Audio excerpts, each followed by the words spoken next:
All right, back to the agenda. So we will return now to item number 5, the resolution for financial reports for Democratic clubs, and I will hand it to member Daisy Susan. All right, as you know, I think District 6, Steve and Jackie went to come forward. The clubs brought this up, and you know, I agreed to sponsor it because I do with a lot of it. I do believe that the Democratic clubs already do report their sources of income, and I do believe it's important for us to make it easier, to make it available and make it easier. I think disclosure of relevant and accurate information is valuable to the public. The goal of democracy is transparency, not secrecy, and I do believe why would somebody oppose this common sense good government resolution that provides the public another method to obtain the important information that they need? And I'd like Stephen to address this resolution. Well, can you use the microphone, please? So everybody can hear you. Thank you. During the public comment, I made the observation that the rechartering effort of the UBC Club and this resolution are really two versions of the same issue. And I came here tonight to obviously promote and try to persuade you all to vote for the resolution. And I came here tonight thinking that I probably oppose the rechartering of the UBC. I've changed my mind. I'm going to support the rechartering of the UBC. And what has changed my mind is that I realize that if anything is really wrong with the UBC or if there's something we don't like about it, the resolution, if it passes and if it's enforced, will fix it. The resolution will shine light on where any club gets its money and show the public where the money's coming from and where it's going. And that light should fix the dark money problem. The resolution is the first step. There's been some suggestions that the resolution is an attack on that single club. That's pure fiction. This resolution should apply and be enforced equally against every single club. That means corporate money for those we like and those we don't like. Corporate money has no business, in my opinion, influencing our politics. That's about the only comments I have. If anybody has any questions, they certainly would be glad to address them. So one of the things that what some of the clubs have done is they've actually gone and with the slate, they participated in my, sorry, well, why don't you stay here and I'll just hand it to you. So I want to talk about how if they have to file with the state versus the city, how difficult it is to find where they are if they're doing state slate mailers and local Democratic. One of the arguments against the resolution that I've heard is that the information is already out there if we want to find it. Yes, it is publicly available, but it's damn hard to get. And I do not understand who is harmed by the provision of further accurate information that is easier to look at. How can anyone possibly be against accurate information available to the public? I just don't understand it. So that would be, I tried to use the SF Ethics website. Maybe I am cybernetically inept, but it's not easy to use. Same with the state website. What this has in mind is very simple information, very easy to find, and these are your clubs. These are DCCC chartered clubs. The information ought to be on the DCCC website. I think there's a question. Okay, member Baraka, then Pelosi, then you. Thank you. I would like to just bring up, first of all, I completely support transparency. Actually, people keep using the term tonight, dark money. There was a great book that's written by Jane Mayer. It's also called Dark Money. Yes, it's a great book. I actually attended the City Arts lectures that was at the Norse about a year ago. when she first released the book, and I found it to be actually very revealing. I think the San Francisco in general is far from good at that. It's a great book. I have a signed copy. I think that San Francisco is a far cry from Coke's books that Jane talks about in her book. And the reason why is because we have an ethics commission. And I would just like to ask audience members, if you have your smartphone or your tablet or whatever, get a signal, pull it up. Go ahead, pull up the sfethics.org. You do that, and then you go to compliance, and you go to disclosures, and then campaign finance. There's a data dashboard that actually gives a great amount of information. You can even pick the year that you want to look at. Like for instance, for this one, I just chose all of the elections that happened in 2016. Pulled this up, rotated my phone to landscape, because I really looked at this while at lunch today. And it's actually quite easy to use. It's very user-friendly. My issue with reporting is not the actual reporting of the information. It's actually the information being consistent. And if we have someone already doing this very detailed description of how expenses are made, where they're going out, the payments, the loans made, non-monetary adjustments, goes on. And then they have a cash balance and debt tab, a contributors tab, a late contributors tab, a lobbyist contributions tab. All of this information is right here, and to me, to ask clubs to then submit it to the Ethics Commission, and then submit it to us at different intervals, my question then becomes, is the information going to be accurate at both places? Why can't we just direct folks to the Ethics Commission to make this issue of transparency one of education, not necessarily yet another useless resolution that really doesn't have any teeth? My point is that don't actually have folks submit the information. Why don't they just submit the information they already submit to the Ethics Commission if you're that concerned about it?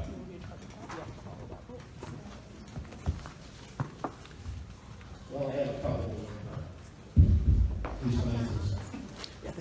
First, at the risk of sounding like a lawyer, I think it's completely irrelevant that the information might be somewhere else. That has nothing to do with whether it ought to be on the DCCC website. Secondly, you've made one of my arguments already for me, which is that the information contained on the SF Ethics website is deep, complex, layered, and the information sought by this resolution is really two questions, much more simple. Third, if the clubs have already gone through the trouble of assembling this information, it's no trouble at all to just pass it on to the DCCC. So the work's already done. Fourth, I think there are some clubs, I think including mine, which is the D6 club, which don't send in information to the Ethics Commission because we don't have to. We're not covered by it. We don't do some of the things they do, and we don't raise enough money. We're poor. And those clubs will be left out completely. So once again, I return to how can anyone be harmed by more information easy to get? That would be my response. Okay. My quick response, I understand we have time. My quick response to that would be that we have a bureaucracy that does that. Those folks are full-time. I can't get even people to show up for voter registration event at this table. So my thing is, how are you going to get the accurate information and have it reported by someone in this body when I can't even get a couple of hours at a voter registration event? I changed. That's right. All right, let's take a couple of comments. Member Pelosi, Yee, and then Mandelman. I'll go without the microphone if people can hear me. Chanel, can you hear me in the back? Hi, Chanel. Okay, good. Chanel was our intern years ago. It makes me feel old. I'll be casting Leader Pelosi's vote in favor of this resolution. In response to the Citizens United Supreme Court decision, Leader Pelosi sponsored the Disclose Act, which stands for Democracy is Strengthened by Casting Light on Spending in Elections Act. So Leader Pelosi believes very strongly in ensuring that we know what the sources of money are, and I would like to offer a friendly amendment, which I believe the sponsor would agree to. Right. That is in the third whereas, after the second sentence, which reads, "No law or regulation prohibits the DCCC from adopting and implementing the resolution," I would add, and I have it written for you, so you don't have to do it. And nothing in this resolution shall be construed to abridge or limit any existing campaign finance reporting obligation under which clubs may now operate. We're asking them to go above and beyond. We want to make sure that this resolution doesn't create the appearance or an unintended consequence that there are fewer requirements on clubs than more. Yeah, that's fine. Thanks. Thank you. Member Yi. So, from very supportive of this resolution, there was a comment made by the public about why wouldn't our club, the CCC, be included in this? Is there something that doesn't allow us to do this? In other words, all it says in here is the private club chartered by the I can answer your question. I don't know. I would defer to somebody who knows more about the bylaws affecting the DCCC than I do. I'd be glad to look it up if you like, but I don't know right at the I moment. guess what I would like to recommend is if it's allowable, we should include some language to say that this organization, the CCC, should do that also. We should be transparent.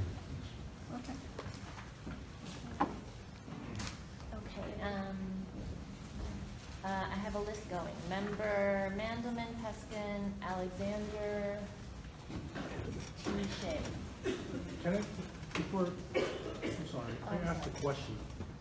Can anybody answer whether it would be legal, I guess, for us to add language? I can tell you that as a matter of instinct and intuition, it's never illegal to be transparent. Right, right. We're just publishing stuff they're already filing. There's nothing to prohibit that. I don't see why not, but I think that Member Shea has So, an answer. through the chair, member, you are asking the exact right question. There's nothing in our bylaws that precludes us from adopting this resolution tonight in any format, including an amendment from you, adding that the DCCC itself is added in to the new resolution requesting transparency. So it just needs to be made as an amendment, but I just want to point out that there was no original motion to discuss this item or a second, so I think we're in a discussion period. So unless I missed something, somebody needs to make a motion, a second needs to be carried, then we can have discussion, then amendments can be entertained, and they can be entertained one at a time, and then the amendment will be passed. There wasn't a I'm just motion. writing to a point of information. It's on the agenda. Right. So there was a motion made to amend it by Pelosi's representative, which I seconded. But we don't have to make a motion for an item that is before us. But there is a motion to amend that has been made and seconded. Yes, and we will take each amendment separately. So my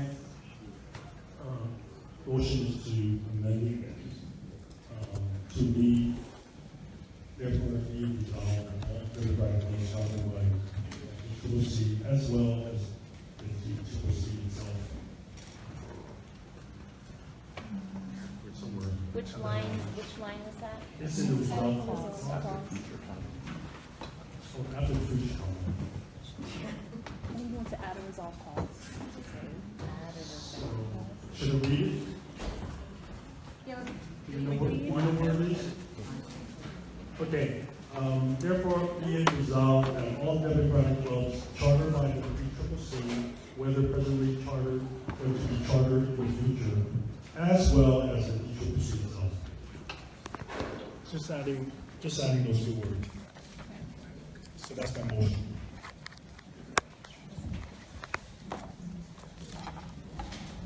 I'll second it. Seconded by Shay. Teaching. Okay, member Engelmann.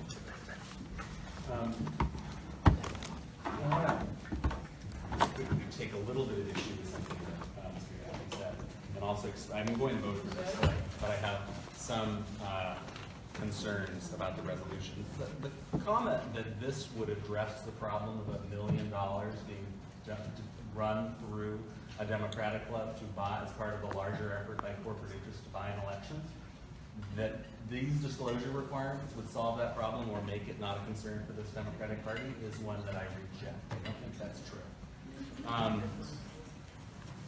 My concern about this resolution, although I will vote for it because I take a lot from not to vote for a campaign finance disclosure measure, is that I do worry about the burden on the smallest clubs that are, bringing some folks in, spending $5,000, $10,000, $20,000 a year, doing a little bit of a program, maybe some ads or some door hangers or whatever, and that they are going to probably pretty routinely fail to comply with these requirements. And if this were if these were our city ethics law, they would then get stuck with hundreds or thousands of dollars of fees that they would. Now that's not going to happen here, so I'm less concerned about this. I'm going to vote for it, but I think it doesn't solve. I think we still are going to have to deal with the problem, and they have to have further discussions as a body about our clubs being used as mechanisms to funnel huge amounts of money against our endorsed candidates, against measures that we've endorsed, things like that. Madam Chair, may I briefly respond? Let's get through some more member comment first. Member Peskin. Madam Chair, colleagues, members of the Democratic community, I think a transparency resolution is a good thing, but with all respect to Mr. Jaffe, I think that it actually belongs in our policies and procedures. When things are passed by resolution by this body, they get lost. When you are a member of the Democratic community or a member of this body, where do you go? You go to sfdemocrats.org, you press on the bylaws, you read them. You press on the policies and procedures, and you read them. And relative to the conversation that we're going to have this evening about rechartering, and relative to what we expect from Democratic clubs that have the imprimatur of the San Francisco Democratic Party, I suggest that we include these and a number of other changes in the policies and procedures of this body. So I would respectfully suggest, colleagues, that we actually put this on hold. I like the idea. I would like to vote for the idea.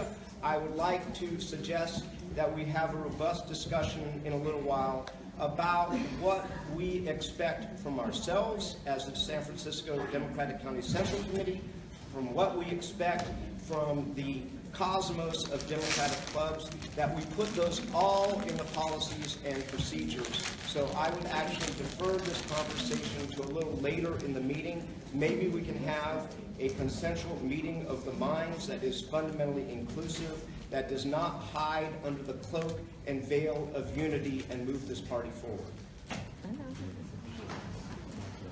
Second.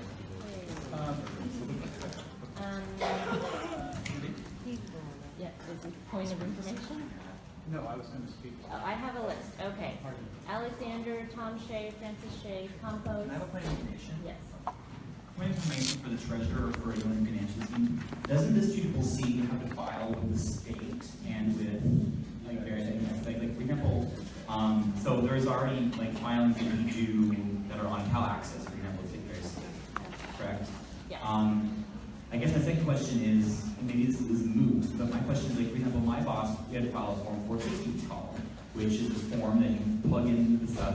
My kind of point of information for the author is, what would be the form that this would take if we're reporting this? Like, what would we give a club a form where to put in the numbers here? Because right now it's, you know, when I see this in attached to the accounting, it doesn't kind of show what that needs to look like.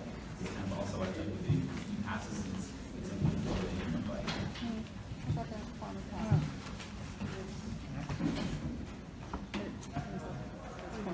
Yeah, it needs to show an accounting, it's not just a spreadsheet. I'm the treasurer and I'm also next.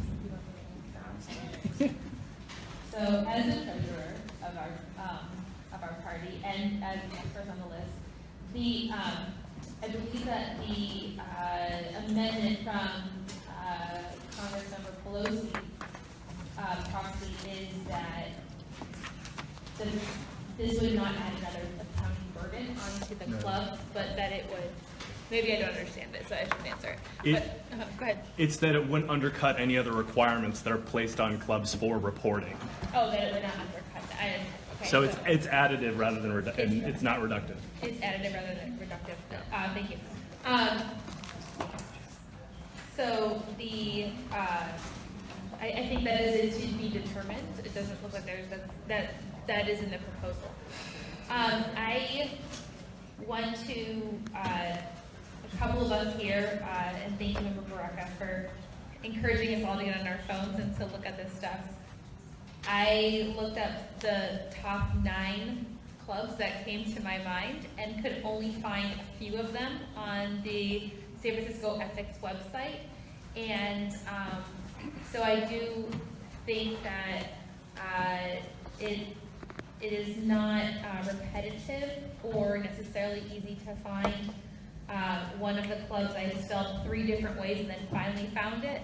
And so if we are, most people in this body have had to file ethics reports and have had to work with accountants and treasurers to make those kinds of reports, and if it's a little bit difficult for us to sometimes find it, then we should not presume it's completely accessible for everybody. And so I do support the idea of the resolution and am open to suggestions from other members about where this goes in our policies or as a resolution. But I do think that it is not repetitive and that it is something that we should have on our website. Thank you. Next is Member Tom Shea, but I want to clarify with Member Patrick. Was that a motion? I heard a second, but I wasn't sure I heard a motion. Madam Chair, it was a suggestion for discussion by the body. I'm prepared to make a motion, but I think it's part of a larger conversation that we're all engaged in, and I want to throw it out for conversation. Okay, thank you. Member Shea. Thank you, Madam Chair. So I just wanted to underscore my support for the 2 amendments from Leader Pelosi and Member Yee. It's just a matter of learning. Completely appropriate. I also think it's okay for us to ask questions with amendments tonight and to further the discussion about adding any and all changes to the policy and procedures manual. In fact, if that's going to happen, I think an ad hoc committee needs to be set up to, and I think some bylaws committee has been set up to vet policies and procedures and bylaws. And, you know, those are our constitution of the Democratic Party. They should not be changed lightly, and they need to go through a full vetting, public opinion, public comment, member input, and I think that it would certainly deserve that type of examination. Thank you. Member Francis Shea, Campos, Wiener, Gupta, Baraka. Thank you so much. And so in looking at this resolution and I think talking to about a lot of the smaller clubs, I think it's a great resolution, and I wanted to propose some amendments to make it a little easier for some of our smaller clubs to address I think Member Madigan's point, you know, some of the smaller clubs that it may be prohibitive to do this extra filing. So I'd like to propose actually an amendment for the resolve clause, but before I read, and I think should be some copies coming around, but the thrust of the amendment really is to move the timeline that's proposed and line it up with the ethics filing required deadlines, so that we're not creating like a second process, that we can align with an existing process that clubs already have to file. And also considering, in consideration of some of the smaller clubs, since those semi-annual filings are only twice a year, that we reduce the mandatory filings to twice a year, but to perhaps address sort of the dark money and the bigger clubs that may have the resources and raise a lot more aggressively, create sort of two quarterly reports that if you raise above a certain threshold, and here I'm proposing 25,000 within that quarter, that you're required to do that additional quarterly filing. I think that if you're able to raise 25,000 in a quarter, you're probably part of a club that either has a professional treasurer or you're pretty experienced in filing, so that shouldn't be too much of an additional, if you're raising that much money, you're already updating all of your financials on a monthly basis. That extra quarterly filing shouldn't be a big deal, but it would be a big deal for a smaller club that might not even be required to do this filing. So the amendments are actually being passed around, I believe, and this would be amendments in the resolve clause. So I'd like for us to consider those as well. And That motion to. Second. yeah, so I'm making a motion. Well, I'd like people to see. So, point of order, don't we have 2 other amendments on the floor? Yes, so 3 is the limit. Usually, yeah. If you'd like, I can read you. I guess there aren't enough copies. I think she said she's gonna wait for it to circulate first, but. Yeah, I'd like to. So if people have questions.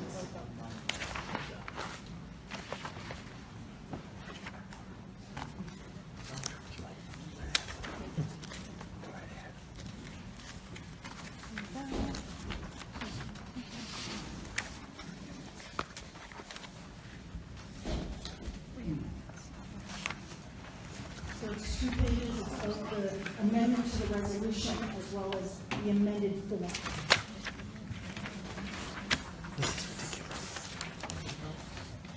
You should probably split it into 2 pages. So does anybody who has already received it have any questions about the proposed amendment? Jane, do you have a question? Member Kim. Is this time to speak to the individual motion since it's here on the floor? So I'm fully supportive of this resolution overall, but I would actually just like to look at all the chartered Democratic clubs currently and see how much do they raise every year. I think it's hard for me, 25,000 sounds like the right number, but if you look at what actually each club raises every year, you may actually come up with a different amount. It might be lower or higher. So I actually like Member Shea's suggestion of an ad hoc committee to come up with what that threshold should be. I just don't want to shoot in the dark because 25,000 sounds like a good number, but I just think that there might be things that we're not thinking of here. I think it makes sense to exclude membership dues, but I don't know if we want it as a lump sum. I mean, these are all discussions that I think should be had, because if we are going to have a transparency report, I mean, I want it to be the best one possible, and I'm not sure we're going to come up with that at this meeting.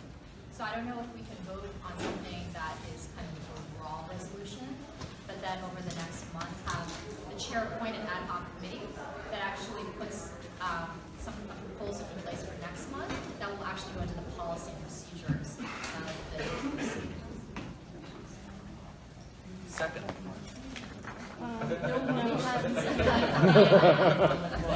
just want to clarify that I have a list of speakers, but because we have the 3 amendments, we're taking comment on those. I will return to the other list. So, Member Heston, and Member Norris. Madam Chair, colleagues, I rise to simplify this regardless of whether we pass this resolution or incorporate it into our policies and procedures. And those things are not mutually exclusive. But insofar as all of the Democratic clubs as well as the DCCC are required to file semi-annually at the FPPC, which also goes to our local ethics Commission and can be found online at sfethics.org.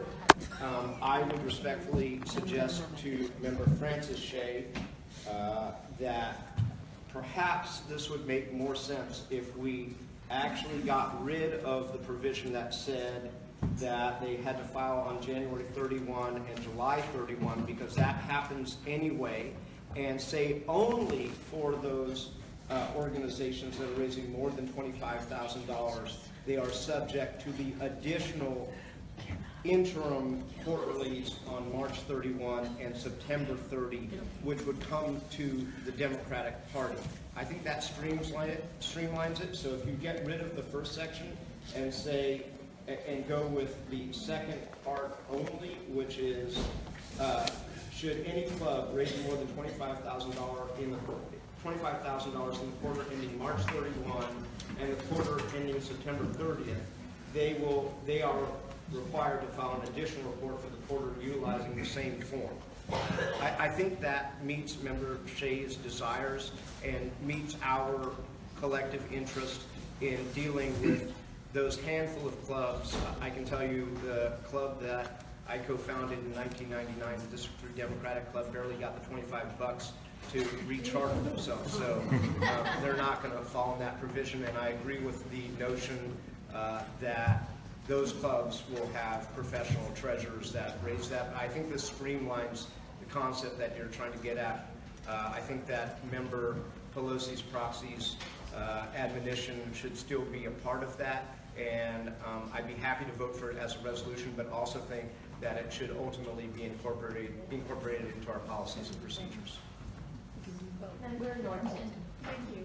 I'd like to suggest, Member Francis Shea, on your amendment, would you be amenable to specifying that the forms that clubs are filing already with the FPPC would be accepted by the party to further simplify the paperwork? So if you're filing these forms already, we should accept the same form so you don't have to do the same thing twice. That makes sense. Thank you very much. I think with respect, that would actually change the resolution itself, so that should probably go back as a question to.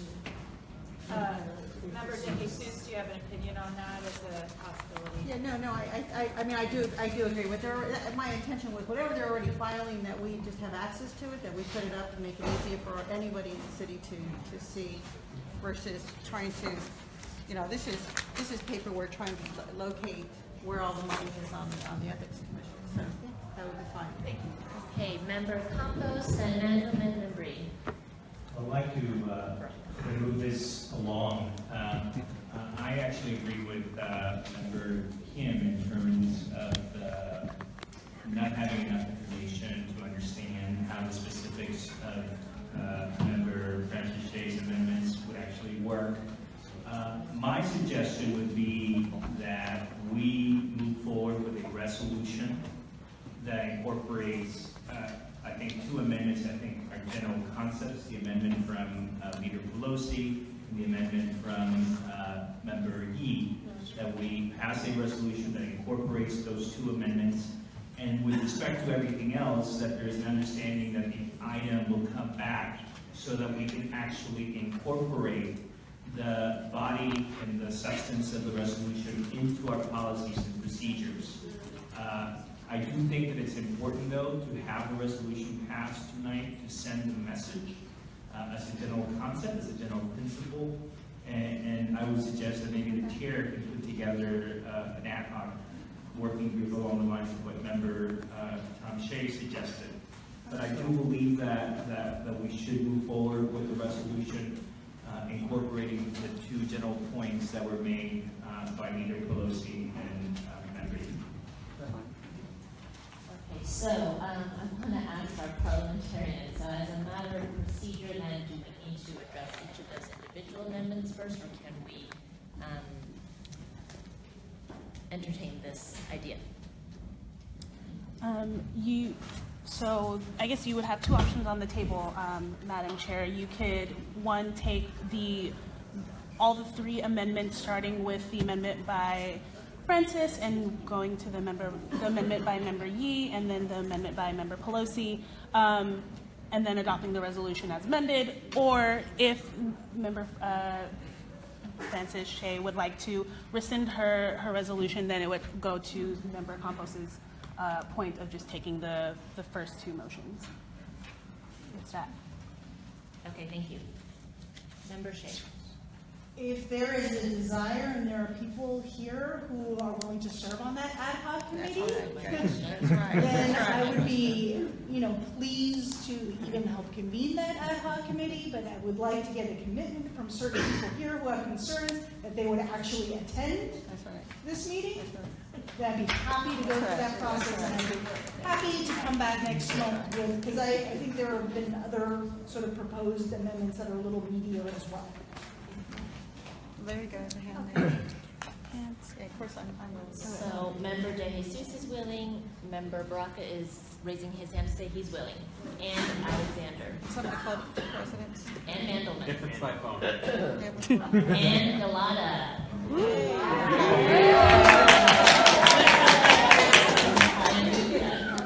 Thank you. And we'll include District 6 Democratic Club. Okay, so does that mean that you are? I will withdraw my amendment. Okay, and so Member Campos?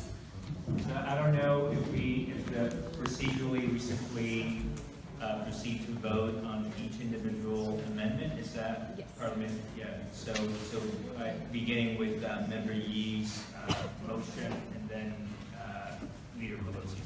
Okay, so to be clear, can you repeat your motion and who's second? So what I'm proposing, my motion would be that we vote to approve the resolution with two amendments. The amendment articulated by Dan Bernal of Leader Pelosi's office, and the amendment articulated by Member Yee, with an understanding that Member Francis Shea would withdraw her motion so that an ad hoc committee consisting of the members that volunteer would be created to come back to the body to incorporate the substance of the resolution with the amendment, with Francis Shea's suggestions into our policies and procedures. Well, I think that seeing as Francis had taken her motion off the table, and the folks agreed to be a part of that that working group to talk about the language that policy and procedures manual. I don't know if it necessarily has to be a motion that we put on the table and vote upon,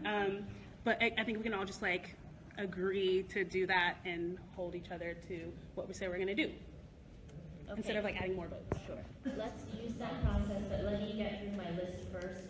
First, I have not spoken yet. Bree, Wiener, Ma, Gupta. I just want to briefly, that's okay, briefly piggyback on Member Peskin's original point, because, and pardon my ignorance, I'm not as mired in DCCC processes as I am in Board of Supervisors processes, but policies are typically not set by resolution at the Board of Supervisors. They're typically set by ordinance. And I think that Member Peskin is correct that a policy such as this would better reside in policies and procedures. And when the Board of Supervisors sets policy, there are consequences for a lack of compliance. And this resolution lacks that, and it sort of leaves me to wonder what is the mechanism, what is the process, what is the point? And so perhaps this is a discussion to be had at this new ad hoc group, but I think it's worthwhile to consider, is this a policy, and if so, what are the consequences for non-compliance? I agree with Connor. I'm kind of at a loss. I don't understand what we're doing. I mean, wait a minute here. We're passing a resolution. It doesn't say when it goes into effect. It's not a policy and procedure. I'm channeling for Adam. I mean, we've got 25 to 40 clubs. They're all going to send in quarterly reports online. Do we have a capacity of doing that? Yeah, we're going to have. I mean, wait, no, okay. I didn't interrupt you, Petra. I mean, I want to support this, but I don't think we have a mechanism in place to make it happen. I don't think it's realistic. And then a year from now, are we going to be angry at some clubs because they didn't do it or didn't? And is it going to be clear to the people here? I mean, I'm confused. And I agree with Aaron. I think personally, I would say we should put it over and ask the folks, the authors, to come back next month with something that's policy and procedure that we can adopt, that has teeth, that it's clear what's going on, that clear people know what they're supposed to do on what dates, clear with the financial amounts. This is ridiculous. So that's my view, but I don't want anyone to think that the senator is against the transparency, want to support it, but I think it's unfair to the clubs to pass this, and then does it say when it's due? Is it starting? Are we coming back next month? Is this a resolution? Is this a policy? It's very incoherent. Just a clarification, it could be both. It could be a resolution and it could be in the policy and Well, that's not procedures. what we're voting on. Hold on. We agreed here to take the resolution and send it to the ad hoc committee. And we have discussed a mechanism, if they send that in, that the clubs can upload it themselves to. So the clubs are supposed to do something based on just passing this resolution. I don't think that's clear. Well, I think we talked about passing the resolution and then having the ad hoc committee coming back with. That's not what we're voting on. That's. So we have talked about passing a Resolutions resolution are like to statements of then intent, and it's kind of like says ask like the ad as a hoc body we committee intend to do bring X, Y, a Z. signed version back next month. Member Mom, Member Gupta, Baraka, and Mandelman.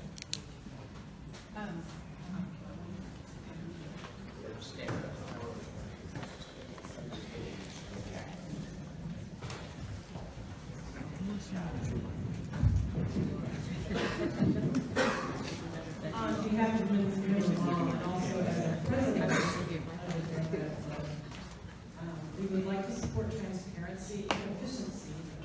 I think this bears further discussion and thought. A lot of good friendly amendments have been offered which we would support. I would like to suggest that we table this and send it to committee and bring it back. Is that a motion? Yes, I move. Second.